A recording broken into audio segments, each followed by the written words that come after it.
திராவிட முன்னேற்றத்தின் கூட்டணி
வணக்கம் தோழர். வணக்கம். 2024 நாடாளுமன்ற தேர்தல் நெருங்க இன்னும் ஓராண்டுக்குள்ளாக நிறைய அந்த கூட்டணி தொடர்பாக நிறைய விமர்சனங்களாக வர தொடங்கியுள்ளது.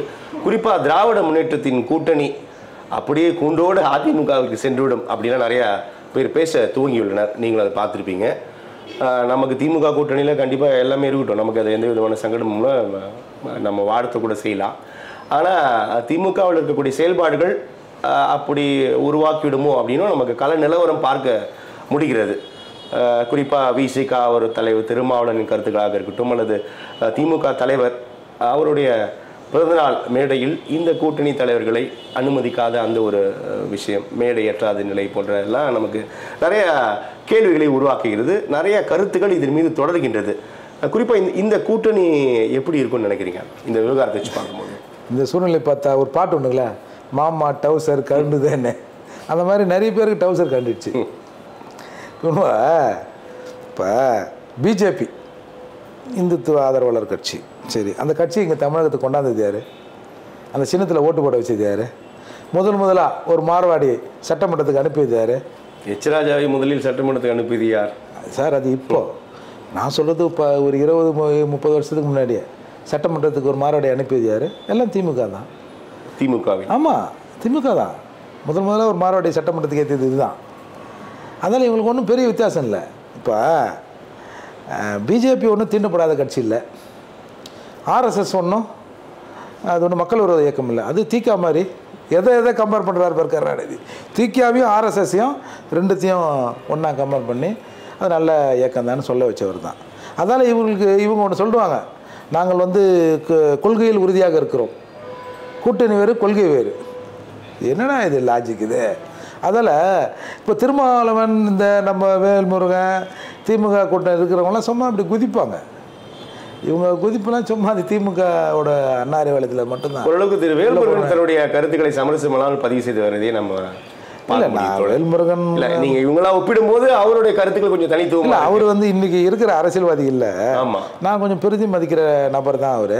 பட் அவரும் சில சர்க்கிள்களை சந்திக்க வேண்டிய சூழ்நிலை இருக்குது சார். திராவிடம் பொதுவாக ஒரு மனிதனை தன்னுள் இழுத்து அதை அழித்து விடுங்க. அது திராவிடம் ஒரு ஆக்டோபஸ் மாதிரி.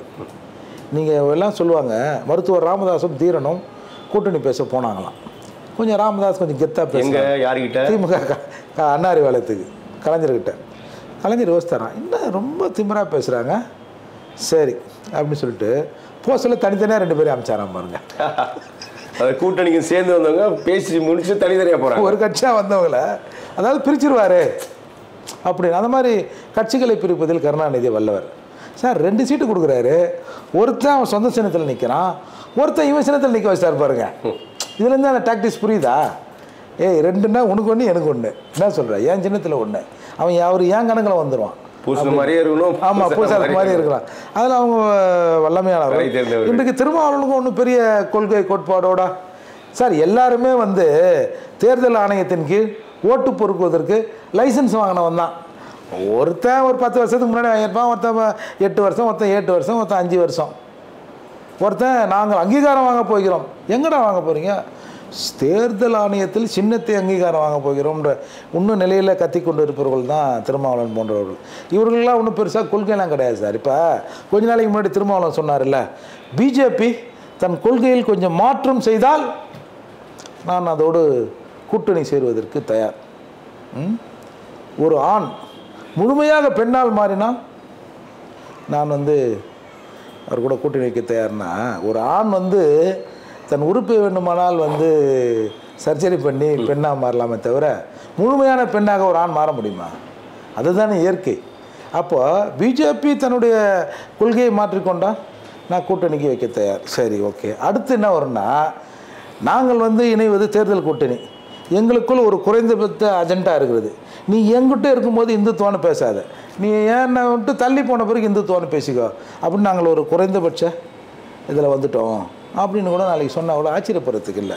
இன்றைக்கு அவர் தான் சொல்கிறார்ல, இன்றைக்கு பெரிய கட்சிகள் என்ன நினைக்கிறதோ அதை தான் நாங்கள் செய்ய வேண்டிய. திமுக தக்க வச்சுக்குமான்னு கேட்குறேன். திமுக தக்க வச்சுக்குமா, இல்லை திமுக இல்லை இவங்களை அதிமுகவை நோக்கி நகர்வதற்கான வேலையை திமுகவை செய்யுமான்னு கேட்குறேன். சார், திமுக இவங்க புரிஞ்சுட்டு வெளியில் வந்துடுவாங்களா? இல்லை, அந்த மாதிரி நிலையை அது உண்டாக்கிடும். ஒரு தடவை இதே கருணாநிதி பிஎம்கேவை சேர்த்துட்டு அவங்களுக்கு நான் சீட்டு தரேன், அதில் நீ வாங்கிக்கோ அப்படின்னு விடுதலை சிறுத்தைகளை சொன்னார்.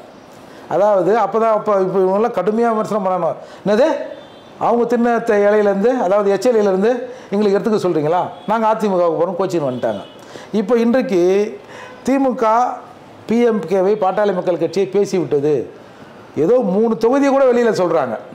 அப்படி இருக்கிற சூழ்நிலை இவங்க எகிரி பார்க்குறாங்க, நாங்கள்லாம் போயிடுவோம், டேய் மாப்பிள்ள நீ போனால் கூட ஒன்றும் பிரச்சனை இல்லைடா, நீ போ அப்படின்னு நிலைமைக்கு அவங்க வந்துட்டாங்க. ஏன்னா பெரிய கட்சிகள் என்ன நினைக்கிறதோ அதை தான் நாங்கள் செய்ய வேண்டியது தான் நீ சொல்லிட்ட. இன்றைக்கி அதிமுக கூட பிஜேபி அது இதுங்கிறாங்க. அப்படி இருக்கிற போது கடைசியில் ஒன்றுமே பண்ண முடியலன்னா, மக்கள் நல கூட்டணினா கடைசியில் பிச்சைக்கார மாதிரி ரோட்டில் சுற்ற வேண்டிய நிலைமை வந்துடும். திரும்பவும் இன்னும் கூட நிற்க முடியாது. ஏற்கனவே இந்த மக்கள் நல கூட்டணி தான் சொல்லி எனக்கும் விஜயகாந்துக்கும் அரசியலாக பல எதிர்கருத்துக்கள் இருந்தாலும் அந்த கொஞ்சம் நல்லா வந்தான் சார்.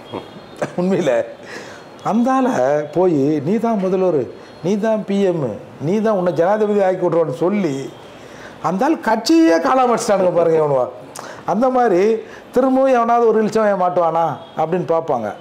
அதால் இவங்களுக்கு ஒன்றும் இப்போ ஈரோடு இடைத்தேர்தலில் தேமுதிக தனித்து போட்டிடுச்சு. என்ன சார் எப்படி சொல்லிட்டீங்க, காணாமல் போயிட்டா நீங்கள் தனித்து கலந்துருக்காங்க. எவ்வளோ ஓட்டுவாங்க, பாராட்டுக்குரியவர்கள் எவ்வளோ ஓட்டுவாங்க? அது சார், அது ரெண்டாவது வாக்கிட்டல் அது வேற. சீமானே 10,000 சில்லரை வாங்குறாருங்க, அவங்க 1000க்கு மேலே ஏறலையே.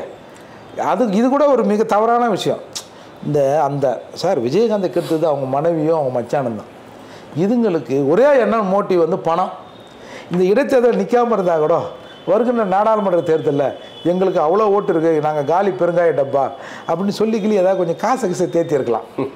இப்போ அதுவும் இல்லைன்னு ஆகிப்போச்சு. அதால் தேமுதிகலாம் இப்போ ஒன்றும் பெருசாக இல்லை. இப்போ இன்றைக்கி இருக்கிற விடுதலை சிறுத்தை இவங்க 2-3 பேர் இருக்காங்க. இவங்கெல்லாம் ஒட்டுணிகள் தானே சார், எங்கன்னா போய் ஒட்டிப்பாங்க. இப்போ நீங்கள் போன ஆட்சியில் வேல்முருகன் அவர்கள்லாம் என்னென்ன புரட்சி பேசினார். இப்போது நம்ம நெய்வேலி விஷயத்தில், பரந்தூர் விஷயத்தில் பல விஷயங்களும் அவரால் பேச முடியல. நான் கூட சில இடத்துல சொன்னேன், ஓரளவுக்கு அவர் தான் பேசுகிறாரு. இல்லை பேசுகிறாரு, நான் அவர் மீது ஒரு நல்ல மரியாதை வச்சுருக்கிறேன். அவரோட நிலைமை எப்படி ஆயிடுச்சு பார்த்தீங்களா? சால்வை இங்கே கொடுத்துட்டு அங்கே சொல்கிற நிலைமைகளாக ஆகிட்டார்.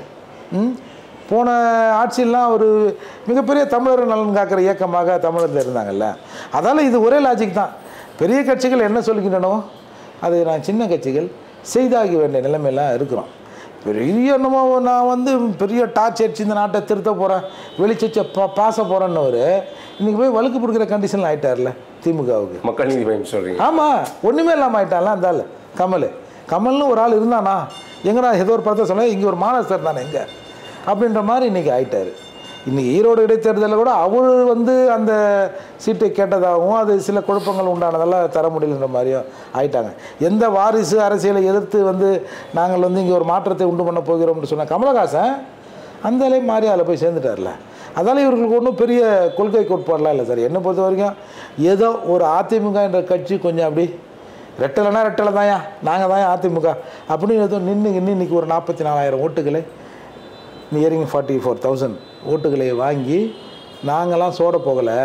நீ 1000 என்ன வேணாலும் பண்ணு, ஒரு ஓட்டுக்கு 10 லட்சம் கூட கொடுறா, 1 லட்சம் கொடுறா, கணக்கு கூட 80,000லாம் சொல்கிறாங்க. நீ என்ன வேணாலும் பண்ணு, எங்களுக்கான ஓட்டாக இருக்குன்றதை அதை நிரூபிச்சிருக்காங்க. அதால் இவங்களுக்கு ஒன்றும் பெருசாக இல்லை. இவங்க 3வது அணிலாம் போக முடியாது. ஒன்று போனால் இந்த பக்கம் இல்லைனா இந்த பக்கம்.